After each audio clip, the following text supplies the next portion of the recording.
새해 들어서도 아파트들이 계속 하락세가 지속되고 있다. 뭐 매주 이렇게 낙폭이 줄었다 늘었다 이런 얘기들이 나오는데 지금 현재 상황은 어떻습니까? 현재 상황은 하락 폭은 좀 뭐 줄이거나 느리거나 하는 곳들이 많은데 네. 규제 완화 대책이 나온 이후에는 이제 하락폭이 줄어가는 추세를 보인 건 확실합니다. 네. 한 2, 3주 동안 네. 줄였으나 이제 실제 거래되는 것들은 이제 호가가 이제 낙폭을 줄인 거고요. 네. 실제 거래되는 것들은 아직 하락폭이 그렇게 줄었다고 할 수 없습니다. 당장 뭐 통계에서 보시다시피 이 KB 시세는 낙폭이 더 컸다 그러고 네. 또 한국 부동산원은 낙폭이 줄었다고 네네네. 하는데 네. 그 개념이 이제 통계의 기본인 표본이 좀 틀리거든요, 둘 다. 네. 근데 이제 둘 다 100% 믿을 수는 없지만 네. 왜냐하면 KB는 호가고 호가요, 공인중개사 KB는. 네. 사장님들이 이제 호가에다가 플러스 이제 실거래가가 후발로 들어와서 이제 그 산입을 좀 더 해줘요. 요즘 네. 보완을 하는데 네. 거꾸로 부동산은 실거래가를 위주로 하는데 네. 모자르면은 이제 호가를 갖다 또 취입을 합니다. 네. 그래서 엄밀히 말하면 미국처럼 뭐 로버트 실러주처럼 케이스 실러주처럼 거래된 것만 갖고 해야지 이게 정상적인 건데 그렇겠죠. 네. 둘 다 지금 완벽하지 못합니다. 통계가. 그럼에도 불구하고 우리가 추정할 수 있는 건 흐름에 대해서는 알 수가 있잖아요. 네네. 그러니까 결론은 뭐 하락폭이 줄었던 하락폭이 증가됐던 하락은 계속되고 있구나. 네. 이것만 이제 판단하시면 좋을 것 같습니다. 그러니까 하락폭이 사실 뭐 데이터들을 보면은 일부는 상승한 것도 있고요. 또 하락한 것도 있는데 비중이 이제 중요하겠죠. 하락 거래가 제가 아는 데이터로는 한 70% 가까이가 하락 거래고 1월 달에 네. 규제 하나가 됐으니까 1월 달 거래가 이제 뭐 다음 달까지 뭐 신고를 하겠지만 현재 신고된 것들을 보면은 70% 가까이가 다 하락 거래고요. 25%가 상승 거래입니다. 나머지는 보합이고. 네. 그러면 3분의 2가 하락이라는 얘기는 결국은 하락 추세가 이어지고 있다는 얘기고 상승한 물건들에 대해서는 또 상승폭이 작아요. 네. 하락은 하락폭이 또 크고 네. 그러다 보니까 평균을 내다 보니까 하락폭이 계속 늘어나는 거죠. 그런 추세는 제가 볼 때 당분간 좀 이어질 것 같습니다. 네. 저희가 지금 교수님이 그 준비해 주신 자료를 봤는데 지금 해 주신 말씀과 네네네. 관계가 있는 내용인 것 같아요. 네, 맞습니다. 저희 네. 보시면 한쪽 이제 지금 보여드린 거는 이제 서울 아파트 네. 보합이나 그 거래 가격, 직전 가격이 없는 것들이 좀 있어요. 네. 그런 것들 빼고 실제 거래된 것들만 제가 이제 실제 거래된 거. 예. 네, 분산도표로 찍어봤는데 보시는 바와 같이 뭐 색깔이 좀 밝은 것도 있지만 네. 개수를 따져봐도 말씀드린 대로 69%, 70%가 다 하락 거래입니다. 선 0이라는 선을 기준으로 네. 주황색 색깔들이 하락한 거래거든요. 네. 그러니까 훨씬 기존 많죠. 거래보다 떨어진 거래가 하락 오렌지색. 점들이 네. 이제 상승 거래죠. 최근에는 거의 안 보이는 것 같은데요. 네, 최근에는 상승 거래가 거의 없고 네. 결정적인 건 여러분들이 시장을 잘 보셔야 될 게 뭐냐면 네.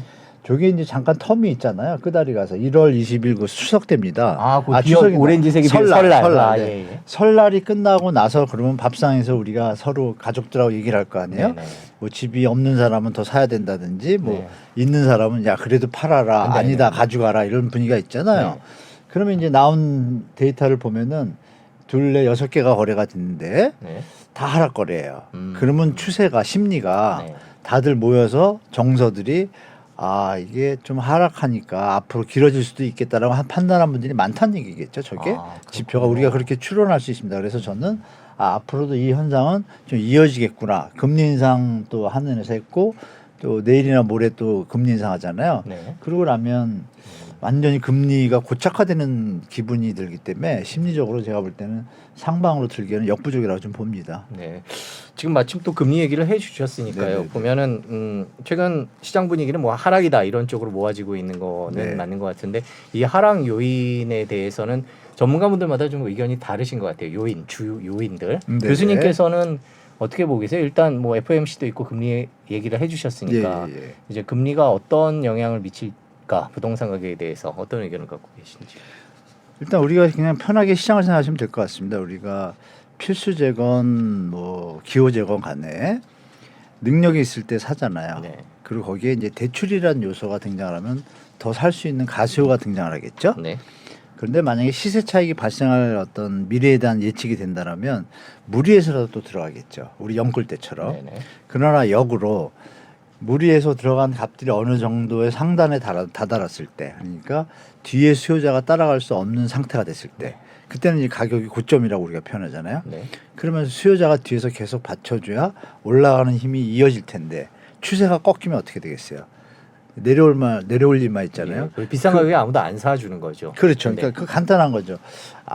수요 공급 이론에서 마샬이 얘기할 때도 우리가 빠뜨리는 게 있는데 매번 우리가 공급 부족으로 주택 가격이 오를 거라 그랬잖아요. 그거는 정말 모르는 소리죠. 왜냐하면 이 주택 가격 내리고 흐르는 거에서 가격을 먼저 보시면 가격이 너무 높으면 초과 가격이 돼가지고 수요가 아예 전멸이거든요. 멸종이 되거든요. 그 다음부터는 잠시 횡보하다 결국은 우리 여러 가지 모형에 따라 보면 다시 회귀하게 돼 있어요. 어느 가격으로? 정상 가격으로. 그럼 그 가격 수준에서 내려오는 과정 중에서 우리가 지금 금리가 올랐잖아요. 네. 금리가 이제 더 추가적인 역할을 하게 된 거예요. 왜냐하면 지금도 사기 힘든데 갑자기 금리가 오르면 대출을 받아서 사는 수요층에서는 대출 이자가 더 부담되면 자기 생활 기본의 패턴이 있잖아요. 소득이 부담이 더 되니까 어떻게 되겠어요? 살 여력이 더 떨어지겠죠. 지금 그 상황입니다. 그러니까 이거를 잠시 뭐 반등한다. 그러니까 결론은 그거죠. 금리 때문에 떨어졌다고 보시는 거는 일단 일부분은 맞아요. 맞는데 분명히 맞는 사실인데 그 전에 가격이 낮았다라고 가정하면 금리 때문에 떨어지지 않습니다. 왜냐하면 노무현 정부 때요. 금리가 2005년도에 3%였어요. 근데 하도 집값이 오르니까 6년도 반가 1년 2개월 만에 5.25%까지 올립니다. 네. 거의 두 배죠. 3%에서 5.25인데 네. 주가 계속 올라가잖아요. 왜 오르죠? 대출을 받아도 시세 차익에 대한 미래 기대가 있는 데다가 그때는 소득이 또 좋았어요. 네. 다들 막 7%, 경제 성장률이 7%대예요. 그렇죠. 네.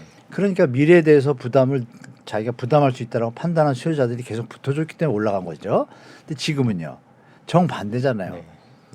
지금은 금리가 올라가는 것에 대해서 버틸 수 있는 여력이 가진 수요자들이 없다는 얘기죠.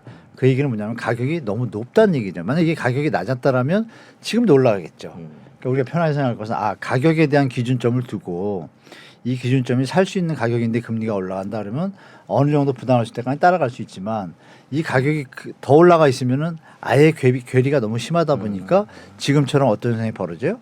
거래 절벽이 나오는 거죠. 간단합니다. 그렇게 어려운 거 아니고 그래서 가격이 너무 비싸면 당연히 안 사. 우리가 커피를 마셔도 너무 좋아하지만 네, 네. 그 갑자기 3만 원을 올려봐요. 먹나요? 못 마시죠. 그냥 보리차 네. 먹죠. 네. 참게 되잖아요. 그런 거랑 똑같이 편하게 보시면 될 것 같습니다. 네.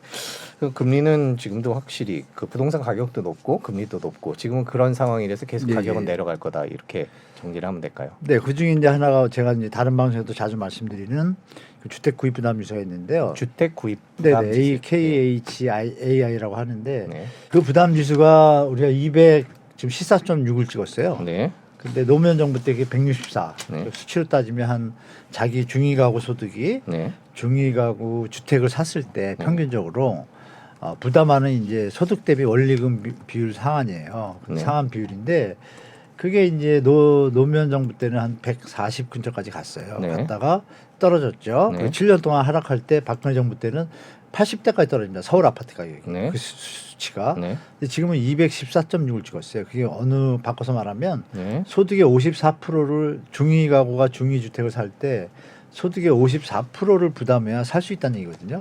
네. 근데 소득의 54%를 부담하는데 금리가 지금 또 올랐잖아요. 그럼 부담이 더 늘어나잖아요. 그러네요. 네. 그러면 소득의 60%를 투자해가지고 집을 살 사람이 실거주자는 당연히 없을 것이고 네.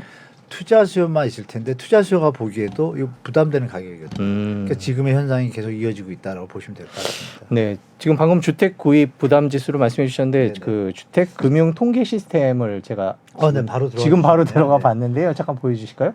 지금 저기 요 맨 왼쪽이 서울이거든요. 아니 서울이 200이 넘었네요. 네네. 보니까 그래서 서울하고 세종하고 경기 일부가 조금 100단위를 넘었었는데 네, 우리가 이제 이건 나머지 생활하는 가처분 소득 중에 우리가 세금도 내야 되고 네. 뭐 자녀 학업비도 있고 이런 걸 네. 계산해 보면 그러면 중요한 게 뭐냐면 연평균 소득이 우리가 서울 기준으로 볼 때 이 6천만 원 이하가 60% 이상이거든요. 네, 그럼 서울이 무주택자가 50%고 유주택자가 50%니까 그냥 쉽게 생각해서 그럼 50%에 계신 분들이 집을 안 샀다라면 이분들은 6천 이하일 가능성이 높잖아요. 네. 평균이. 중요한 건 개인이 아니라 2인 가구입니다. 네, 이게 서울연구원 자료인데 2022년만 그분들 입장에서 이 주택 가격은 살 수가 없는 가격인 거죠. 도저히 네, 생활이 안 되니까요. 그러니까 도리어 기존에 샀던 분들도 일반 분들도 이런 경우니까 만약에 그 끝에 어렵게 사신 분들, 무리해서 사신 분들은 지금 생활이 안 되다 보니까 결국은 급하게 파시게 되고 1년 전에 산 것도 파는 경우도 많아요. 연구하신 네. 분들이. 네네네. 앞으로 만약에 그래도 올라갈 것 같다 그러면 어떻게 어렵게라도 버티실 텐데 제가 볼 때는 버티기 힘든 상황이 좀 중장기적으로 이어질 것 같습니다. 그래서 시장에 대해서 지금 일부 분들이 네. 금리가 멈추면 뭐 반등할 거다라는 얘기를 하시는데 그건 아마 100% 다주택자분들이나 갭주하신 분들 얘기예요. 네. 그럼 국민 중에 100% 중에 다주택자가 10%거든요. 가구수로 90%가 안 오를 거라고 판단하는데 그러니까 다주택자가 리딩을 역할을 하잖아요. 시장에서 네. 가시로 그럴 때 실수요자들이 붙어줄 수 있는 주택 가격이 형성된다면 따라갈 텐데 지금 그런 상황이 아니라는 거죠. 그래서 그거는 그분들의 뭐 바람이라고 보고 제가 볼 때 네. 미국 역사에서도 보시면은 금리를 바로 내리는 경우는 경기 위기가 터졌을 때 내리죠. 그러지 않을 경우에 그 14번의 그 기록을 보면 히스토리를 보면 1년 정도씩 다 금리를 유지했거든요. 베이비 스텝 한 번씩 주거나. 네. 그러니까 올해는 좀 그럴 가능성이 높아요. 왜냐하면 미국 경기가 지금 튼튼하잖아요. 그러면 미국 금리가 뭐 푹 내려오는 걸 기대하기에는 사실 쉽지 않다라고 좀 말씀드리겠습니다. 물론 미국에 무슨 뭐 큰 난리가 나거나 뭐 코로나가 다시 터진다라면 금리를 내릴 수 있겠죠. 중요한 건 뭐냐면 그렇게 금리가 내렸을 때는 반등하냐 아니죠. 경제 침체가 오기 때문에. 그래 그때 무너졌을 때니까 네네. 경기가. 그러면 예. 지금 저번에 무너졌을 때는 그나마 각국이 재정 정책이나 통화 정책을 강력하게 할 수 있었지만 지금은 버블이 많이 낀 상태니까 이제 그것도 하기 힘들어요. 물가 인상을 막아낼 힘이 없지 않습니까? 네. 그런 부분이 모두 복합적이라서 너무 뭐 V자 반등 이런 거는 제가 볼 땐 너무 긍정적인 판단이 아닌가. 네. 제가 볼 땐 당분간은 보수적으로 판단하는 게 좋을 것 같습니다. 네, 그렇군요. 그 주택 구입 부담 지수는 꾸준히 지금 올라오고 있는 것 같아요. 저희가 표를 네. 하나 준비를 했는데요. 또 네. 보면 교수님 말씀하신 대로 서울은 진짜 어마어마하게 네, 뭐 끝없이 올라갔네요. 오르고 있죠. 예. 예. 이런 상황에서 주택 구입에 나선다라는 얘기는 좀 이해가 안 되는 대목이기도 네, 하네요. 맞습니다. 금리가 또 너무 높고요. 그러니까요. 부담이 너무 큽니다. 만약에 지금 주택을 매입한다 그랬을 때 주택 가격이 횡보만 해도 다행인데 2, 3년 동안 하락하는 속에서는 버티기가 힘듭니다. 왜냐하면 2, 3년 하락한다 그러면 뭐 5%에서 10%만 하락해도 서울의 요즘 평균가를 10억이라고 하는데 저는 그렇게 안 보지만 10억이라고 할 때 5% 10% 내리면 1억이 손해를 보잖아요. 근데 만약에 지금 자산 가격 평균 조사가 통계청에서 올 초에 나왔잖아요. 가계복지 조사. 거기도 보면 자산이 보통 4, 5억대란 말이에요. 지금 평균적으로. 그럼 평균적인 수준에서 보면 4억에서 전세 보증금 빼고 이렇게 하면 한 4억이라는 얘기고 10억짜리 집을 사려면 6억 대출 받아야 되잖아요. 6억 대출에 대해서 지금 금리로 제가 계산을 해보니까 그 원리금 균등 상환으로 하면은 한 380 되는 것 같고 원금 균등은 한 420만 내는 거예요. 그렇죠. 그럼 그걸 낼 사람이 누가 있어요? 많지 않죠. 그 유효 수요가 거의 없다는 네. 얘기예요. 그래서 시장이 당분간은 이런 현상이 좀 이어질 것 같다라고 보는 게 좀 합리적일 것 같습니다.